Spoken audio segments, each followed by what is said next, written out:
Ni hao! Dahil nauuso nga ang Taipei 101 Escalator Challenge, isi-share ko ang experience namin nung kami ay namasyal sa Taiwan at syempre hindi pinalagpas ang pagkakataon na mapasyalan ang Taipei 101, pinakamataas na building sa Taiwan at pinakamataas na building sa buong mundo noong taong 2004 hanggang 2010 bago nagawa ang Burj Khalifa ng Dubai. Mula nga rito sa Taiwan Expressway ay makikita mo na ang Taipei 101, standing strong, tall, and beautiful. Sa sobrang laki at taas nga ng Taipei 101 ay nangingibabaw ito sa buong Taipei City. Malapit na tayong makapasok ng Taipei. Nakita ko na ang dulo ng Taiwan Expressway. Sobrang excited na akong ma-explore ang tallest building ng Taiwan. Nakita na namin ng malapitan ang Taipei 101 at naghahanap lang na mapaparkingan itong sinasakyan namin. Holiday ngayon dito kaya maraming tao sa labas at aakyat tayo sa 89th floor ng building. Pagkababa nga namin ng sasakyan ay agad kong binidyohan ng buong building mula baba hanggang itaas. At bago nga tayo pumasok mag-selfie, group picture at mag-picture tayo ng ganito. Tara guys, explore na natin anong meron sa loob ng Taipei 101. Ang first to fifth floor ng building ay isang luxury mall. Lahat ng mamahaling gamit, damit, alahas, sapatos ay dito mo makikita. Kaya kung naghahanap ka ng legit na branded na mga gamit, dito mo yan matatagpuan sa loob ng Taipei 101. Woo! Ang ganda ng loob ng Taipei 101, kaya kung ikaw naman ang nagpaplanong mamasyal dito sa Taiwan, isama mo sa listahan ang pagpasyal dito. Hindi ko alam guys kung paano yung pag-commute kung pupunta ka ng Taipei 101. Ang ginawa kasi namin ay nag-rent kami ng service. I suggest na manood na lang kayo ng ibang mga vlog, yung mga nag-commute papunta dito. At pagdating mo nga ng 5th floor ay may makikita kang mga decorations na ganito. Mga bulaklak. Tunay na bulaklak yan guys. Tingnan nyo naman, napakaganda. At maraming turista ang pinipicturan at binibidyohan siya.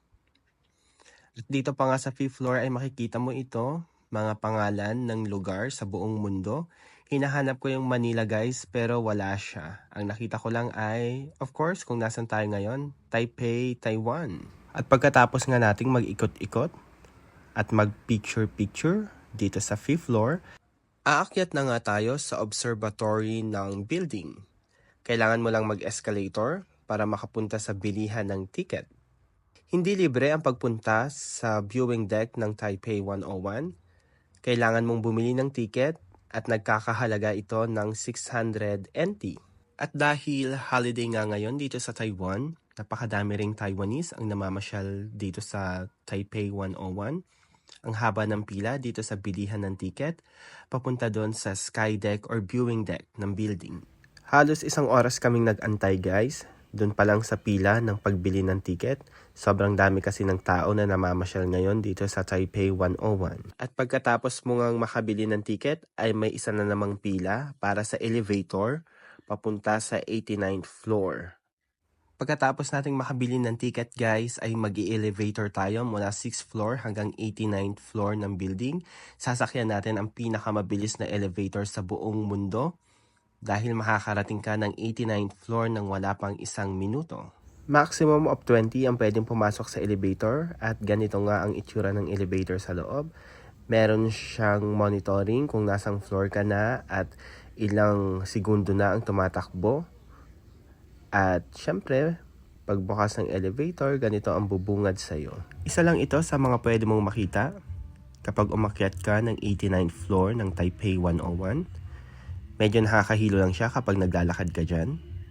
At syempre, pwede kang magpicture. Kagaya ng ginawa namin. May ikot mo ang buong 89th floor at bawat sulok nga nito ay may mga decoration na pwede kang magpicture. Pero kapag ganitong maraming turista o namamasyal, medyo may pila. At mula dito sa 89th floor, may 360-degree view ka ng Taipei City. Isa na ata ito sa pinakamagandang overlooking na nakita ko. Kitang-kita mo ang buong Taipei City mula dito sa 89th floor ng Taipei 101. Makikita mo kung gaano ka-organize ang Taipei, kung gaano kalinis ang mga kalsada, kung gaano kaayos ang mga establishment. Talagang kahanga-hanga ang urban planning ng mga Taiwanese sa pagtatayo ng kanilang mga syudad. Patunay na nga rito ang Taipei City, capital ng Taiwan. At ang isa pang kahanga-hanga ay hindi nila pinabayaan o sinira ang kalikasan.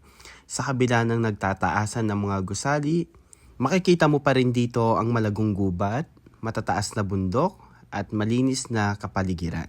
Kung kasama ito sa itinerary mo, sa pagpasyal mo rito sa Taiwan, masasabi ko sa iyo na sulit ang ibabayad mo rito para makaakyat ng 89th floor dahil napakaganda ng iyong mga makikita. Kaya wag ka nang magdalawang isip pa at pasyalan rin ang Taipei 101 kapag namasyal ka dito sa Taiwan.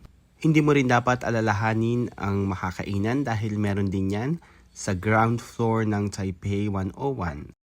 Kapag naikot mo na ang buong 89th floor at nagsawa ka na sa pagpapapicture, akyat ka naman ng 90th floor. Doon mo makikita ang mass dumper. May ginagampanan itong malaking role sa pagpapanatili ng stability ng building. Ganyan yung itsura niya. Pwede kayong mag-picture dyan ng ganito. Pagkatapos ay umakyat kayo sa 91st floor. Dito ay ang skydeck ng Taipei 101.